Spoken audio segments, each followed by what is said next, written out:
Hey guys, SuperJ here. We're going to be covering some tips to help you beat the Cosmic Trial if you're seeming to have difficulty getting through it. All right, we're going to get right into it.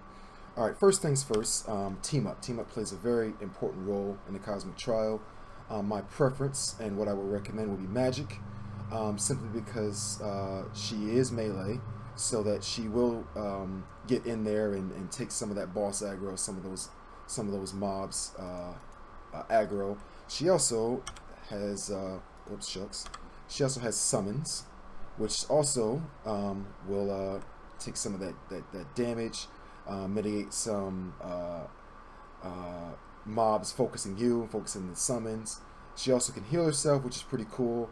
Another thing that I recommend is picking up a some sort of team up that has a cosmic item, the 100% health when using medkit. That way you make sure your team up doesn't die. We're going to start out with defensively because usually when it comes to this, people failing, it's you die, and if you die, you fail the cosmic trial. So the most important thing to have is a catalyst. A catalyst with gain 418 health when you hit an enemy. This is beneficial, absolutely 100%. To making sure that you don't die. You also want to have the damage shield for when you use your med pack. What also doesn't help hurt is becoming invisible when you use your med kit, or having a cosmic bonus for when your health drops below certain 20%, you go invisible. These are all things to help kind of make sure you don't die. I like to go with defensive Uru, simply because at most times your artifacts, your legendary, your rings all have some sort of offensive attribute. The Uru is where you can kind of make up for it defensively, get something like Ultimate Guardian for defense rating, Viking's Vitality for health.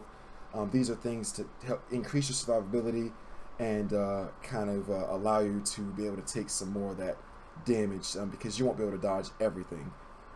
We're going to switch to blade here.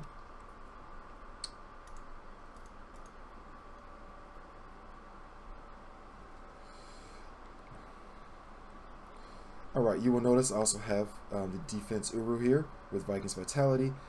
Now, if you're having problems staying alive, or if you find yourself dying, one Uru you might want to pick up is the regular Mario for the health on hit. Another good thing to pick up defensively would be to get some health or defense rating in your insignia. Blade has the health on hit and the damage shield. Again, these are essentials. When choosing your skills, it's important to have some area skills. It's also important to have good single target damage. The Cosmic Trial will start off with you fighting mobs. The faster you kill the mobs, the faster you will progress through the Cosmic Trial, and the faster Hydra will show up. You want her to show up as soon as possible, because the faster she dies, the more beneficial it will be for the progression. Most of my skills here are area. Stake thrower happens to be just a line skill. If you have a lot of line skills, you'll notice that one of my skills has like a cone effect. You're going to want to have to move around, position yourself well. One of the things to take into account with Magic, which is pretty cool with any hero that is melee, team up that is that when you're fighting Hydra, if you stand behind your team up, position yourself between your team up and Hydra, when she throws that spear at you, it will actually not hit you or your team up. It's a neat little glitch. Not sure how long it's going to take for them to figure that out. But this is actually a good idea, because when you're moving around, you're not doing DPS. But if you stand behind your team up and you're doing DPS the whole time, you don't have to worry about dodging that spear or that line move that Hydra throws. When choosing Infinity System, again, this is really your preference. But if you find yourself dying a lot, you can pick up Inner Resilience for the health on hit, or total micro warps for defense rating, and mind over matter for health regeneration. These are all things to help you stay alive. Again, there's no. This is just a tip. If you find yourself dying a lot in the Cosmic Tron, we're going to go into it.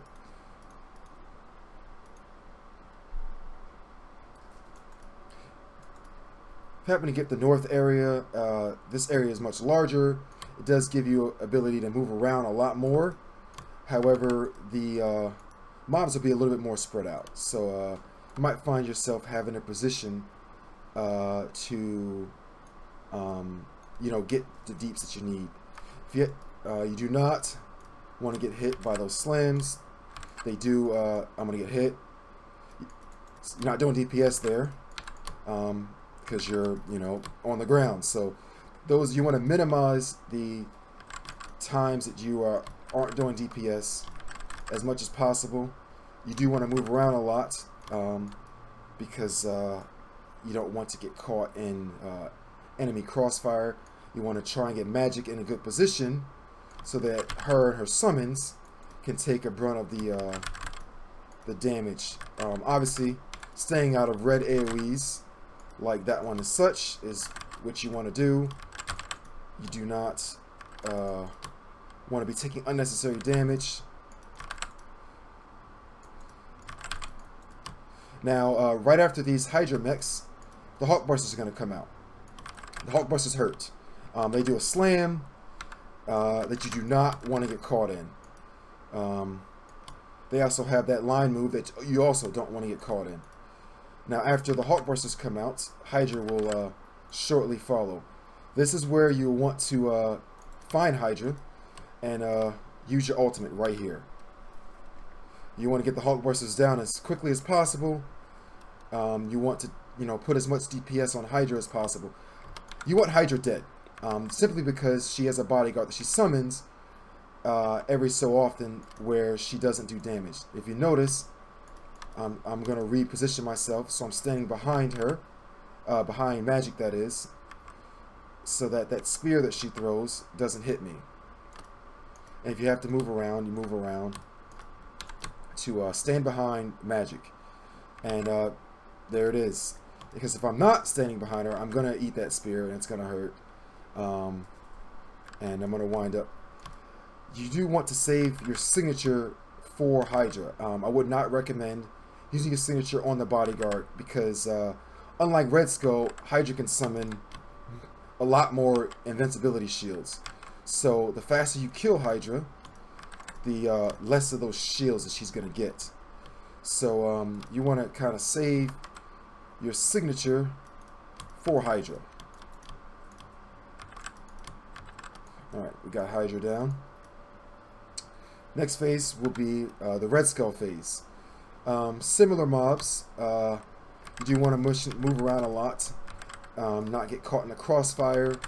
Try and get magic summons to take as much of that damage as possible, so that you're not eating up all those bullets from these cannon minions.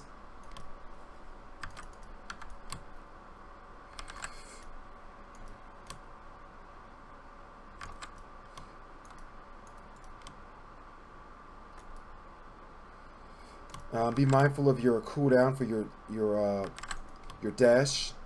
You don't want to get in a position where you're out of dashes and you need to dash. So try and run around as much as possible without dashing if possible.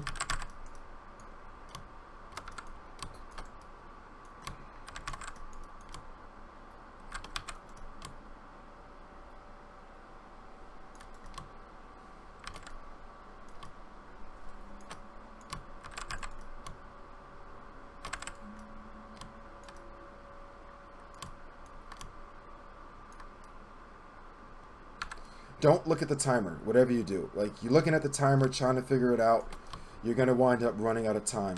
If you're worried about the timer, then you're obviously you're not doing enough damage. So try not to look at the clock as much. You wind up, staring at the clock and not doing the deeps that you need. All right, here we have Red Skull. Unlike Red Skull, unlike Hydra, Red Skull summons his invincibility shield at particular health intervals.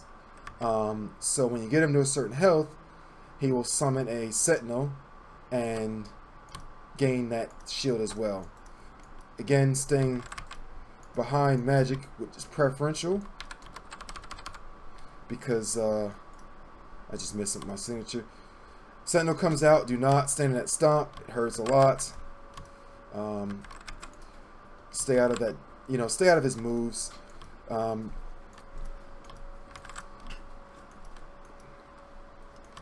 Do your best to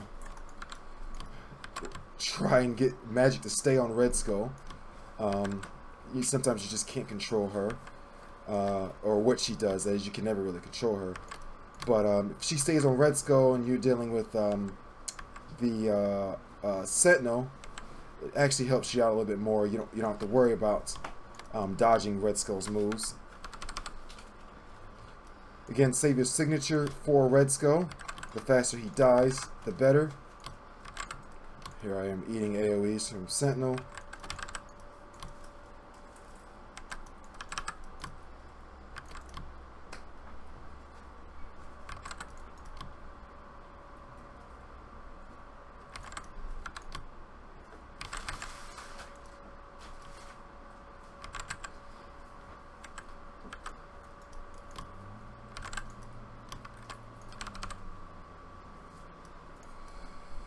There you have it, gents. I hope that was helpful to you. And if you think that there's another hero you'd like to see, please, by all means, leave a comment. Let me know how you think.